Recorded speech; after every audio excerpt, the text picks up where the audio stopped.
Weather myths and misconceptions. They run deep, passed down from generation to generation. Sometimes they're harmless, a way to make light of a scary situation. I mean, how many of us grew up believing the gods were bowling every time a thunderstorm rolled through? But sometimes these myths can be dangerous. Misinformation that leads to bad decisions. This week on Atmosphere, my friend and fellow meteorologist Anthony Yanez joins me to bust some of the biggest weather myths we've heard in our combined decades on television.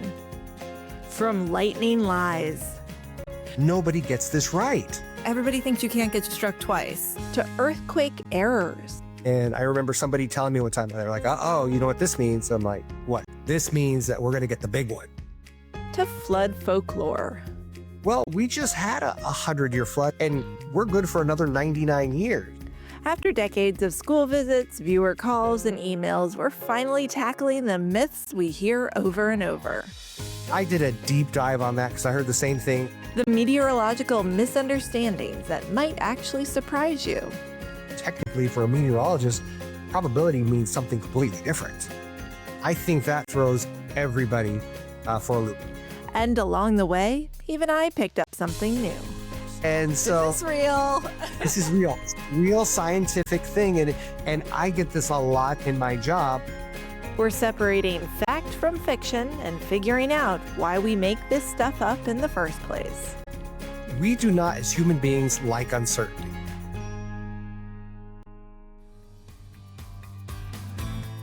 I'm meteorologist Emily Gracey, and this is Atmosphere, a podcast where science becomes conversation. Each week, I sit down with the experts behind the forecasts, the research, and the headlines to explore not just the science, but the human stories behind it. Through natural curiosity, we're making science more understandable, more relatable, and hopefully bringing a little more comfort in how we experience the world around us.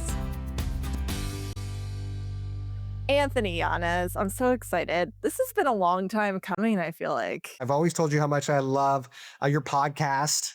And so to be able to be on it is awesome for me. So this is Finally. a great day because I get to talk to you because I always wanted to, but we are different companies and you're like, I can only talk to my peeps.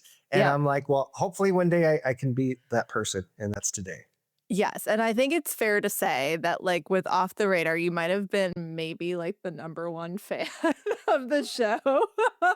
Like every week, as soon as it came out, I got a text from you with like your critique of the show, good and bad, every week. And ever since Atmosphere has started, I'm getting the same. So I appreciate always your feedback. I trust you and I respect you as a meteorologist and a science communicator. So it means a lot to me to have your support. Yeah. Well, what I love about this podcast is how curious you are, because I think other people might come into this and say, it's just going to be a weather podcast and I'm going to just reach out and talk to these people. But what I love and what makes your podcast different is you're curious. So your questions, come at a different angle than I think most people or most meteorologists would. And so it makes it more interesting to me. And it's funny. So I'm always laughing out loud at certain things and the way you'll ask a question and the way someone responds, that makes it real genuine. And that's why I love this. Well, I genuinely don't know the answers. So I think that's where the curiosity comes from, is that I don't have all the answers by any means. So this is great. I feel like I'm getting like a higher education just from bringing on guests that know more than me. And I include you in one of those guests. I know we have like the same level of education, but you're one of like the smartest meteorologists I know. And I might even like verge on saying like weather nerd, because you're that guy at conferences that's like going up and down the poster section and reading every single poster while everybody else is over getting cookies and coffee. Like you are asking the students questions about their posters. So. Well, you know what's funny? So what's funny about that, and I guess maybe this is our similarity, is I don't feel like I'm very smart. So I always try to learn. And so when I'm looking at those, I'm like, okay, how is this, and maybe it's selfish, how is this poster going to benefit me in my job? And so we did this tornado study on Texas. And I'm like, wait, tell me about this, because we get tornadoes where we are in Southeast Texas. So I'm always trying to learn. And that, again, I think there are a lot of meteorologists, and this is the compliment to you, who think they know it all. And I've met a so, few of those, yeah, yeah. I've worked and with a few you of lose the them. An curiosity. arrogant meteorologist? What are you talking about? And But you're right, again, you that lose the curiosity. You've gotta be a little vulnerable and admit what you don't know, and that's where you learn. So I love that, and, I appreciate that about you. But I wanna give our audience a little bit of a background on you too and how you got into this. You are the chief meteorologist, correct, at KPRC in Houston, and you've been there for a little while now, but this is, like, your 2nd round at this station, is that right? right. So I started in, let's see, 2003, July 15th, 2003 was my first day here at work in Houston, coming from Albuquerque, New Mexico. And on that day, Hurricane Claudette, a Category 1 hurricane, was hitting Galveston in Houston. So my first day at work, that I'm supposed to be doing HR and filling out paperwork, we're on the air from 9 to 6 p.m. nonstop, covering a hurricane. And at the time, the chief meteorologist, Frank Billingsley, looks over at me and says, "Don't worry, Anthony, not every day is like this." But that was my baptism into Houston, Texas. I was in Houston for 11 and a half years, and I had just a wonderful opportunity to work in Los Angeles at the NBC station, KNBC or NBC LA. I did that for 6.5 years. And then the opportunity to come back home. All of our kids were born here in Houston. Had the opportunity to come back home and potentially grow in the job. And so I jumped on that.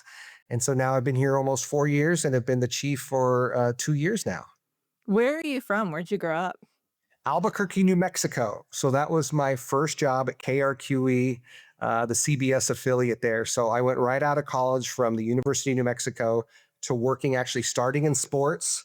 And I have a journalism degree, so I actually don't have a meteorology degree. So I'm one of those dreaded AMS old seal holders, because I actually have a journalism degree. And that's why I think my forecasts are a little different, because I look at the forecast more as a story. What is the essential Mm. message? And so I did news. I was a news reporter, news anchor. And then one day, my boss came up to me and said, "I think you have a better personality for weather. So we're going to move you to the weather department."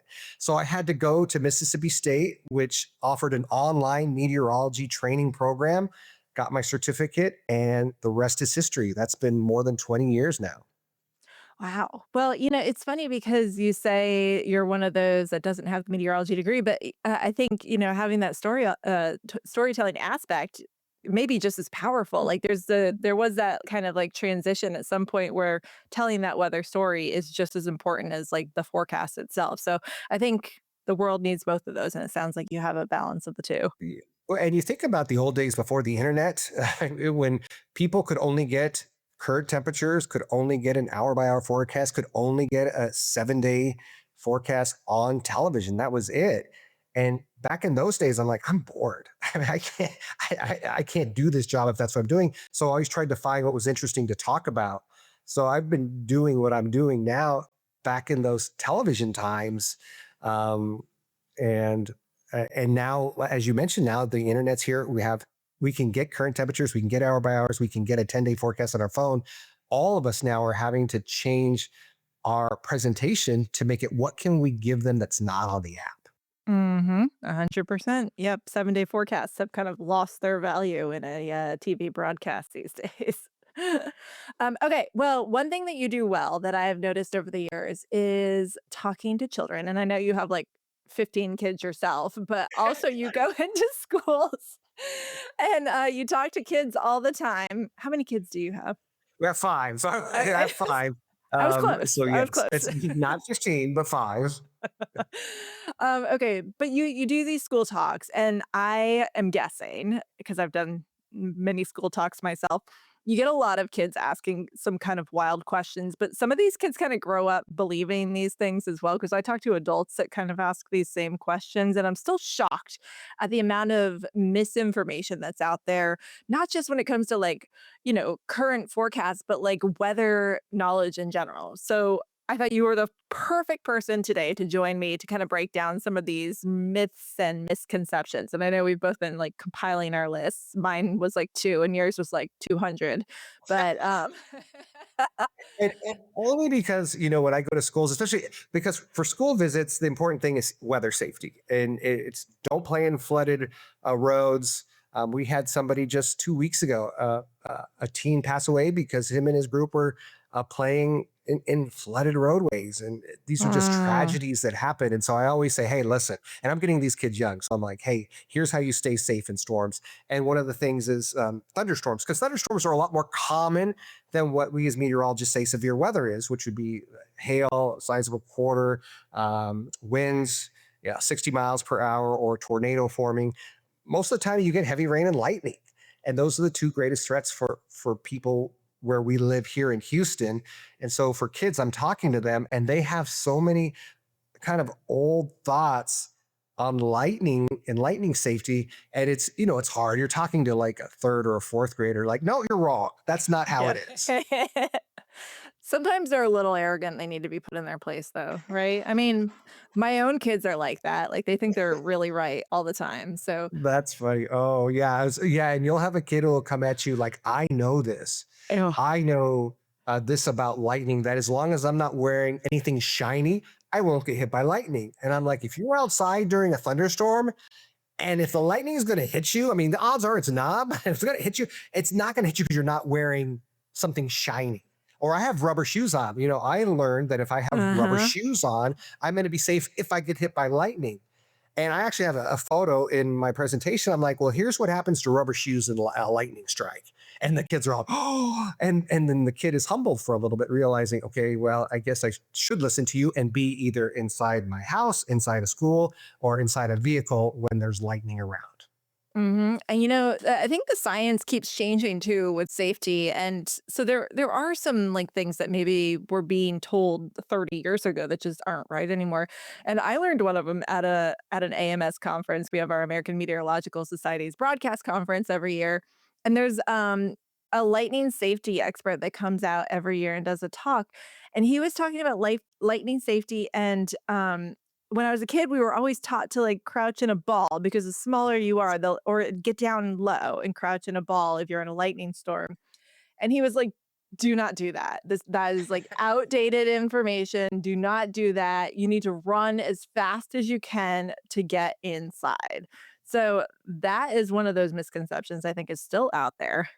I taught that. I mean, literally 10 years ago, I was the one saying, hey, if you're outside and you see lightning or hear thunder, and your hair starts standing up because of the static electricity, you get down this ball. And then at that AMS conference, John, Shinsenius. and he said that, and then I was at that point the third grade kid feel. I'm like, I'm so stupid. I've been telling all these kids that this is what you're supposed to do, and he really emphasized, no, if there's lightning, thunder, run, get inside. Run. That's the only safe place. Don't Yep. don't get Run down in a from it. ball. Yeah. Literally run for and it was one of those where all the meteorologists in the room were kind of looking at each other like, "I didn't know that. Did you know that?" It was kinda new information. Okay, so let's Yes. stick with lightning. Another one, I would say the one that I hear the most from both children and adults, and I heard it the other day, and that's what made me think of this, is when determining the distance a lightning strike is away from you. When we were kids, we were taught just count, and however many seconds it is, that's however many miles it is. But then I grow up and I go to college and I learn about weather, and it turns out that's wrong information. And that it's actually for every 5 seconds, it's 1 mile. So that's kind of scary because it means the lightning is a lot closer to people than they generally think if they're using that formula. Yes. And so I have that in my talk. And what's interesting, rarely, and I'll meet with kids from second grade all the way to fifth grade, and almost all the time, nobody gets this right. Mhm. And it's really, but it's also very counterintuitive to think how slow sound is, because lightning is, I that's the speed of light. know. You see it, that flash. And if Yeah. you're waiting 15 seconds to hear that rumble of thunder, you're like, that lightning strike is nowhere near me. And then you realize, as Mm. far as a thunderstorm goes, 3 miles is nothing. That next one might be right on top of you. Yeah, and then you get also, like, the fact that lightning can strike outside of a storm, so that's scary too. Yeah, you have Lightning's like those. a really scary thing. It really is. And you have those bolt from the blues that can Yep. go out ahead of a storm. And that's why we're mentioning John, who's really the lightning expert.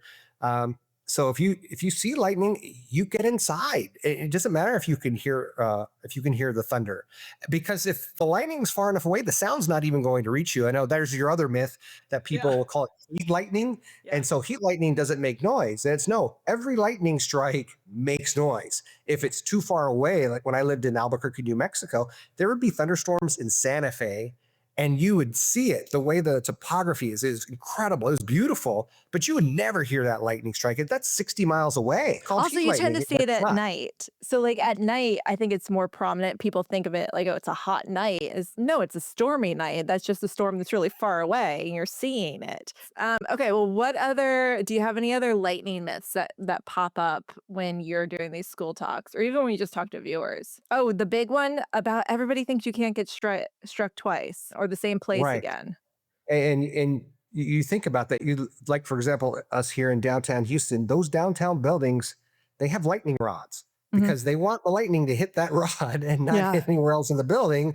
And so those lightning rods, any downtown building like that, they'll get hit several times a year, not just never again. And so there's that thought, well, I know years ago the person told me that this tree was struck by lightning, so we're never going to get struck over here. And it's like, no, it can happen. Yeah, and, like, that's where you want it to strike. Um, the your rubber boots one also made me think another one I hear a lot is that you are safe in a car. There's this, misconception of why. So, like, you're safe in a car, but it has nothing to do with the rubber tires. It has to do with the metal frame of the car protecting you, and has nothing to do with the fact that Right. you're on rubber So, tires. it's called a Faraday cage, and so the metal from the vehicle, it'll hit that vehicle. It'll go on the outside of the metal, and it actually goes through the tires into the ground. But it's not the tires that protect you; it's actually the metal vehicle. And I actually had a friend, my best friend, got struck by light. This vehicle got struck by lightning while he was driving. It trashed the radio. It trashed the electronic systems, Oh, I bet, and his yeah. family were safe. It was scary, Oh, but nothing happened beside being very scared. And then it's like, well, there goes us, listening to the radio again. We have to fix this later. yeah, yeah. Oh, wow. Okay. Well, let's move on from lightning and talk about, oh my gosh, the one that really drives me crazy because I get asked a lot and I don't know that I give a great answer is probability, rain probability. And I don't know, did you see that video that Mark Rober put out recently? He did this video saying that like TV meteorologists inflate the chance of rain for viewers. Yes, I did see this. I saw Ginger Z's post on this about Yeah. inflating the numbers. Okay. So this kind of added to the confusion, I think. And I was reading through the comments of this video last night, and people were like, yeah, the meteorologists are terrible. Like, nobody was saying, like, this is ridiculous. This is a lie. Everybody was kind of supporting him, which added to my frustration that he has such an influence and he did this. But probability of precipitation, like to you historically, what does that mean? Well, here's the interesting thing for me. Mhm. Because I come from a journalism background, and really probability came about much later in my career. I always looked at the forecast. Is it going to rain or is it not going to rain? And if I think it's going to rain, I'm going to give it a high probability that it's going to rain. If I don't think it's going to rain, I put a really low or zero chance. So I never put a 10% chance in ever. So he was talking about like the 10 to go to 30. I mean, if it's a 10% chance of rain, I'm putting zero. Mm. And then in my presentation, I may say there might be one or two isolated showers and maybe a thunderstorm, but I'm looking at this entire area. The rest of those are going to be dry. So for me, how the way I came about it was I go higher if I think it's going to rain. I go lower, and then I really quantify or compartmentalize the impacts or the threats. Like these are strong thunderstorms, or you know what, this is just a passing shower. It's going to be an inconvenience or disruption, and so I really get into detail in the storytelling there. But that's actually not how probability is. I mean, technically, for a meteorologist, probability means something completely different. Yeah, like it's a formula of like Right. chances and coverage.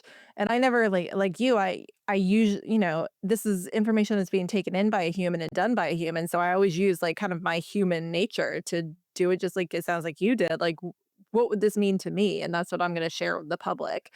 And it is confusing when you see like a 50% chance of rain on the forecast because it's like, does that mean I have absolutely no idea? Yeah. Like if 50-50. Yeah, Um, and that's yeah, and I won't use a 50 either because of that. Because a 50 to I think people, oh, it's just a coin flip. A guy means he doesn't know what he's yeah, talking about. And yeah, you're like 50% chance of something happening is actually pretty high. And yeah, you almost equate it to like if I tell you there's a 1 in 2 chance that when you drive to work, you're going to get in a car accident, you're going to say, you know what, I might take the bus today. yeah. Because 50% is really high. That's why like tornado threats at 10% are like, oh, watch out.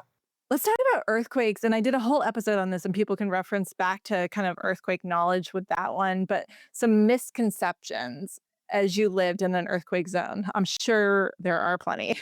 So the wild one for me was really the earthquake myths, and I just remember when first moved to LA, my neighbors came up to me, and we moved there during a drought, really bad drought, and they said, "Hey, this means the big one's going to happen. The San Andreas fault.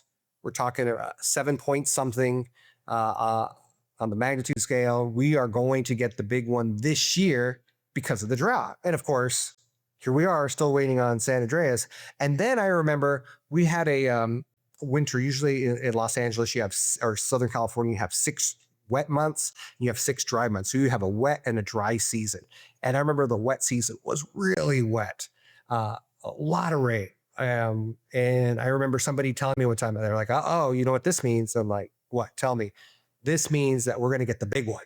The San Andreas Fault is going now because whenever we get really heavy rain, it means we're going to get the big one. And here we are. Now I'm back in Houston and we're still waiting on the big one. So it is Mhm. interesting how we do not, as human beings, like uncertainty. No, we don't. When we can't say, this happened, therefore this is going to happen, and that is going to cause this. When we can't put things together like that, and when things are truly random, like earthquakes are, we will make things up. And you think about, like, Mhm. you were just talking about Venezuela.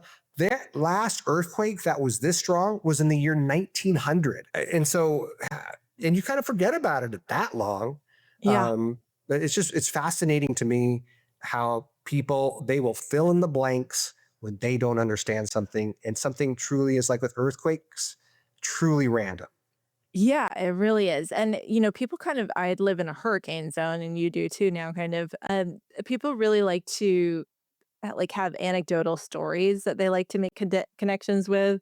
And one that I often hear here in Charleston is whenever there's a big hurricane, the following year we're going to get a snowstorm. And Yes. that's and I've even had, like, talked to, like, climate experts about this, like, "Is there any pattern or truth to this?" And they're like, not one that we can make sense of." But people So will still hold on to that, like, all day I did, long. I did a deep dive on that because I heard the same thing for us in Houston. When we get snow, that means, next year we're going to get a hurricane. Or if we get a Oh. hurricane, next year we're going to get snow. So I went into the data and I did this deep dive. And again, correlation is not causation. And so it happened one or two times. And it's memorable because you're like, yeah, we got snow, we got a hurricane. But most of the time, you'll get snow and nothing tropical for years. Or sometimes you'll get a tropical hit, tropical storm or hurricane, and you're not getting snow for years. But the Yeah. one times they're together, you're saying it happens all the time, and it's Those are the it's just not memorable true. ones, yeah. Yeah. Well, while we're on hurricanes, are there any other hurricane myths that you hear? Oh man. Well, I think it's also kind of putting those things together. We just went through Tropical Storm Arthur that brought strong winds along the coastline, brought some flooding to Brazoria County in southeast Texas, and it was very interesting hearing the stories when our reporters would go and interview the people who got flooding, and they would compare what they got to Hurricane Beryl, that of course hit 2 years ago. And I'm like, these are completely different storms. How would you even put that in your mind? I mean, Beryl came in a different direction. It was a real strong category 1. Arthur's coming in at this funky west east angle. It's very isolated, impacts only on the coast. And they're drawing this comparison to, well, Beryl wasn't this bad. And I'm like, it's kind of like saying you have 2 kids and you're like, well, you know what? This kid doesn't play piano, but this kid does. What gives? And Yeah. it's just truly strange. People love to talk about the weather too, so they're just going to come up with stuff like this. And so it's great. It's like job security for us. We're always going to need to be here to kind of Yeah, yeah, to talk about and this. kind of getting back to like the probability you were talking about. Here's a fascinating one. For us, it's really talking about the 1 in 100 year flood. I think that throws Yeah. everybody for a loop. More than percentage of chance of rain, because we have distinct 100 year floodplains in Southeast Texas. And I always tell people, if it rains hard enough for long enough, your home is going to flood. It doesn't matter if you're in a floodplain. And when you think of like Harvey that hit us, Mhm. 75% of the flood damage was outside the 100 year floodplain. Because Mhm. if you look at Southeast Texas on a map, the entire area is a floodplain. Everything drains down. And 80% of the people who had damage to their homes did not have flood insurance. Um, because there's this false sense, well, I'm not in the floodplain. And the other false sense is with the probability part. Well, we just had a 100 year flood with Allison 25 years ago, Tropical Storm Allison that flooded these areas. And we're good for another 99 years. And then you realize you get another 1 in 100 year flood, just 20 years later, or even less in sometimes. So it really is, that's a difficult one. Percentages that deal with insurance, that insurance agents and insurance companies deal with 100 Yeah. year events, don't make sense to people. Kind of Yeah, like that chance of rain. we need like almost different if they're going to hold on to that for insurance purposes, like the communication that goes to the public needs to be different, or there's some sort of disconnect there between the Yeah. two. And And and then you've got yeah, climate change too, so it's also kind of irrelevant because these right. normals are constantly changing as time goes on. It's the what was more rare 50 years ago is a little more common now. So it's tough. And what I always do, and I try to make the message as simple as I can. It's like, if it rains hard enough for long enough where you live, you're going to flood. Hmm. Um, but that message, that's tough. That's tough for people to get. Plus, and the other thing is, flood insurance is so expensive now. Yeah. It- when I first moved here to Houston, it was so cheap, and I'm like, you got to have flood insurance. It's so inexpensive, and now people are like, well, I'm playing the odds, and I just don't have the money to do this. I'm going to hope that I don't flood. Well, yeah, preparing, including insurance, is expensive. So, like, while we can tell people all day long to do it, it is a costly thing, and I understand why they take their chances. Yeah, but at least if they realize, hey, this is a threat. I like it better when they realize there's a threat, and it's like, I just can't afford it. To someone who says, I just don't think I'm going to flood, Yeah. because my house is built 3 to 4 feet up from the street. I'd rather have someone who really says, hey, I just don't have the money. Then I'm fine. I'm safe. Well, that's a personality problem. That's a vulnerability, you know, admitting something that might be hard. Yeah. So yes. Have you really heard hurricanes only hit at night? I've never heard that one.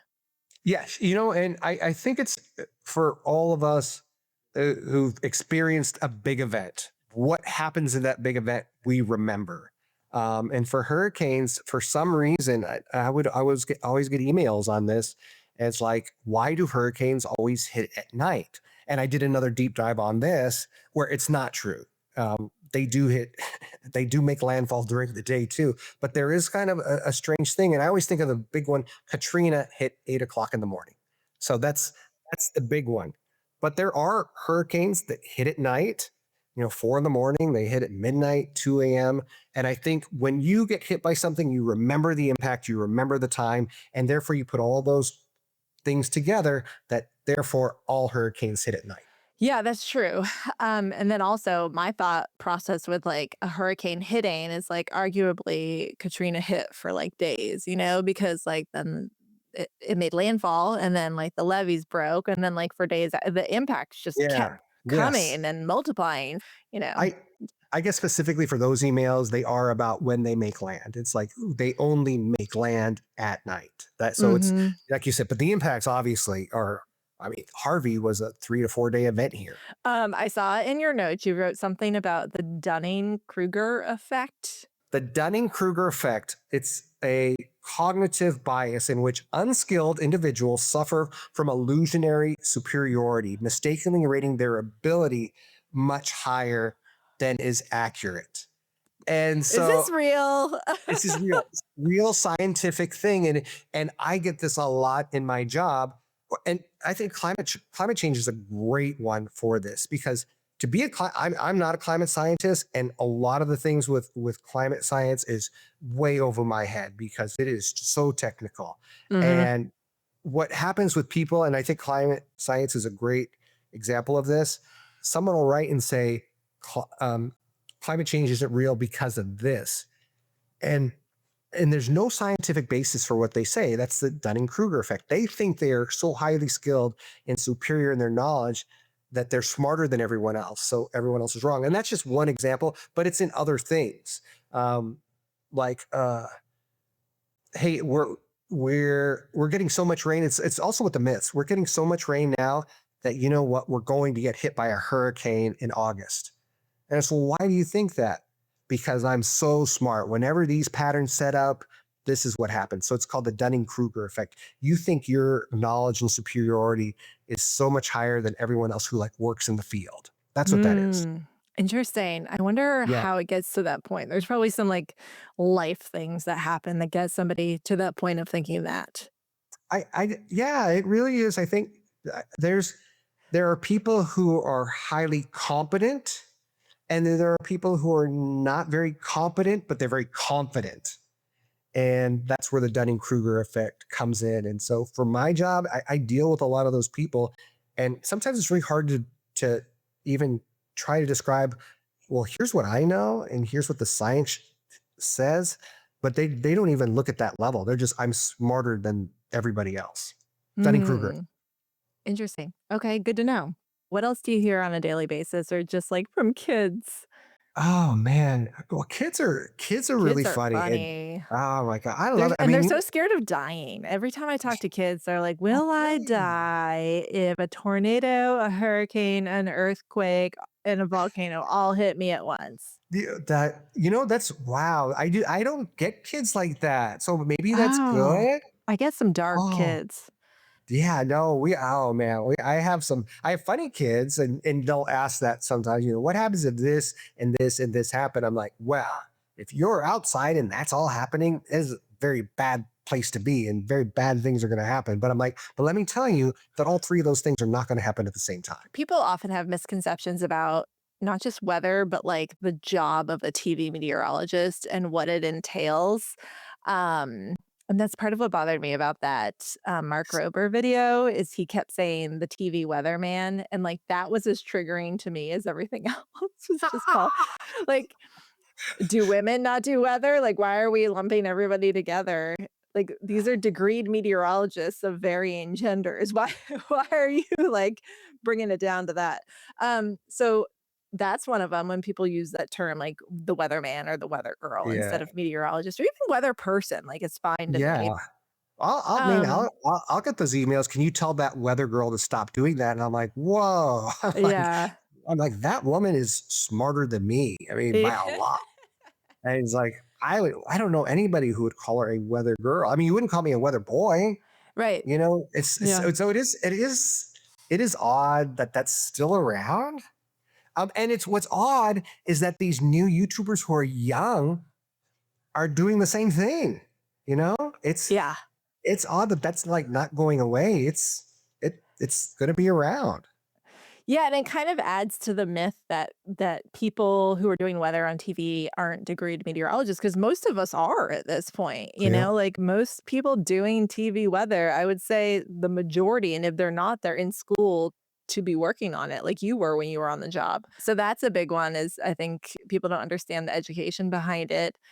And they think that we're like either using the National Weather Service forecast or somebody else is doing the forecast. But generally, at a TV station, the TV meteorologist that you're watching made their graphics, did their own forecasts, did their own makeup, didn't write scripts because you don't have to write scripts after all of that. Like, you don't need a producer. It's all self-contained. I don't know, maybe big markets. Do you have a weather producer or are you doing Oh everything yourself? man, those days are so long gone. Are I mean, they? really, honestly.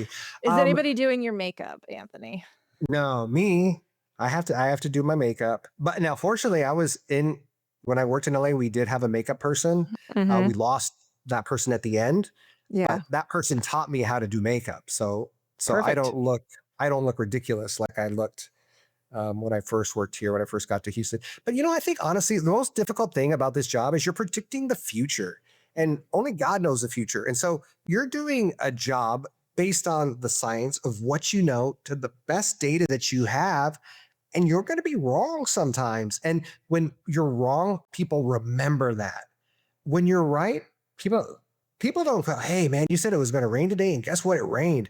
No, they remember that they canceled their plans for their pool party when you said it was going to rain Saturday and it didn't rain. They remember that, so they always think you're always wrong. So that it's Mhm. being wrong is more memorable. But honestly, when you look at how often we're wrong, the percentage is so small. And you look at our percentage compared to someone who does the stock market, it's night and day how much more accurate we are, but we don't get the credit and we get remembered more for missing. Weather is so important too in everybody's life, so is Yeah. money, but like, it is so it's in everybody's livelihood. So I get it. It's important, but I often wonder like would it be easier or harder to be a seismologist where like you're never going to get it right there, but also the Right. expectation to get it right really isn't there either. Maybe the No. weather forecasts have gotten too good and now the expectation is to be right all the time. I think that's a great point. I think that's a really, really good point that forecasts are a lot better. I mean, when I started, we've gotten the DIFAX chart, the printer Yeah. coming out and doing the highs and the lows and the fronts by hand. Yeah. It's just, it's so different. But also, I think by relying so much on the data and the models, it's easier to miss things too, because you really have to know the biases. You have to know that, oh, this model has been performing so poorly and it's not going to happen. And it's just a lot to know. Yeah. I mean, we're gonna be needed for years to come. Or maybe I that's don't just the know. Dunning-Kruger effect hitting me and I I think I'm more important than I am. I'm glad I taught you something. You did. Um, There's no way I'm gonna remember it, but it's really easy, and you see when you meet somebody that thinks they're very smart, and there's an air of superiority about them, and they're not. But the key is there are very smart people, and and they carry that air of superiority. That is not the Dunning Kruger effect. It's somebody who's not smart who thinks they are. That's it. okay, I was gonna say, like, what how do you know if you don't have it? Like like you're Because identifying these people, but you're walking well, around with Dunning-Kruger too. yeah. Now, again, usually it's people who are not very self aware. I know you, you're very self aware. So you do not have this problem. And you admit, your first thing you ever say is, I'm curious. Someone who has the Dunning Kruger event says, I know it all. Gotcha. And Okay. their podcasts aren't going to be good because he's just going to be like, hey, here's my opinion on everything. And they're going to drone on for an hour and it's going to be so boring. Those podcasts are pretty popular, Anthony. I don't know if you've ever listened to them. Again, but if you're smart, you can do that. Again, if you're smart, now, so I want to make sure you understand that being Mm. smart and thinking you're superior is very different than not being smart and thinking you're superior. Yeah, that's a bad combo. Yeah. Okay, well, you are smart and but you're also curious. So I want you to tell me what should I cover next? Like you're always giving me great podcast ideas. One of them I loved was Killing Pluto. That was like one of my favorite episodes Oh ever. yeah. Well, that one was neat because there were so many. When I worked in LA, you meet the most fascinating people and the scientists there. And so one of the cool things in LA and what they do is they you have a whole day training at Caltech for earthquake training. So I mean, it's a 1 day dive on everything earthquakes, and it's so fascinating. And I remember walking by, and then the teacher hit me in the elbow and said, you know who that is? That's the guy who killed Pluto. And I'm like, I know, I've heard about this. And so I'm like, knock on the door, and I just started talking to him and asking him questions. And he was the way he was with me was the way he was with you on the podcast. Cause he's just, I don't want to say he's an aw shucks kind of guy, but he's so brilliant, but he Yeah. doesn't wear it. And so it was just fun asking him questions and having the stories about kids, especially right after he did it, the kids and the hatred the kids would throw at him for you killed Pluto. Yeah. And But he leans just, into it. Like he wrote a book, like I killed yes, Pluto. So he leans now into he it. does. Yes, Yeah. now he does. Because it's been a while. So now and because he's been proven right. Hey, it's not Yeah. a planet. Yeah. And then the whole Planet X thing, that was so fascinating. Yeah, I know. I'm kind of I waiting love those that stuff. out. Like that seems like a near future. I'm gonna have him on this show. The one talk I'd love you to do, just getting back to earthquakes, is with Lucy Jones, Yeah. just because she is the earthquake lady. And while you've had other people on for earthquakes, she's the one who did her whole thesis on earthquake prediction, why it can't happen, why we'll never be able to say in 3 days the San Andreas Fault's going to go, why that'll never occur. And why you can say there's trends or there's things and it looks like we're going to see something. The randomness, she is so good with that. And she's really good at emergency management talks too. So she's fascinating. Okay, cool. I have to think. So I'll run across something and then usually I text you and say, hey, what do you think of this? Yeah. And they're always good ideas. Well, Anthony, is there anything else you want to share? What's going on with you? Anything we should be looking out for? You've got a blog, right? Yeah, Anthony's Weather Lab. And so I'm always writing stuff there. It's so, honestly, as you know, with broadcasting, it is so difficult now because you're asked to do so much. So you have the television, you have the streaming, you have the social media, you have the vertical videos, you have articles. And so it's like trying to keep up with everything is really, really difficult. And also, as you mentioned, without a producer, saying, hey, I have this idea. Can we make this graphic? So if I have an idea, I have to make it. Yeah. So everything takes time, and it's really, it's a hard time with the workload to try to stay up on everything. So you have to really pick what's most important. Well, I hope you keep doing the blog because you're a great writer. You're a great storyteller. In fact, you do some good storytelling on air too.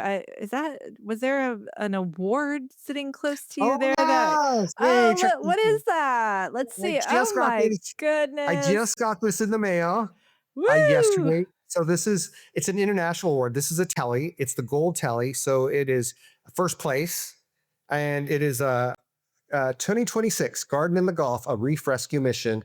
And I was the host of this show. I got to go scuba diving in the Gulf with people from NOAA, Moody Gardens, the Flower Garden Banks Marine Sanctuary. And it's the most healthy coral reef in the world. It got its name because these fishermen were looking down in the water and they saw what looked like flowers at their grandmother's house. So they named it the Flower Gardens. And so you got it's a full night trip. It's 120 miles off the coast, and it's 100 to 120 feet deep, but it's just beautiful, gorgeous. And the work scientists in NOAA are doing to preserve this reef, but also what they can learn from this reef that helps keep other reefs healthy. Really, it's really fascinating work. But that's the story we did. We got to go diving. I got to go down 120 feet and just the life and everything you see, the coral reefs. And also lionfish are invasive, really bad, beautiful fish, but they're really, really bad. Oh, interesting. So that was interesting. Yeah. Cool. Well, we're going to check it out and I will link to it so we can all see this award-winning piece.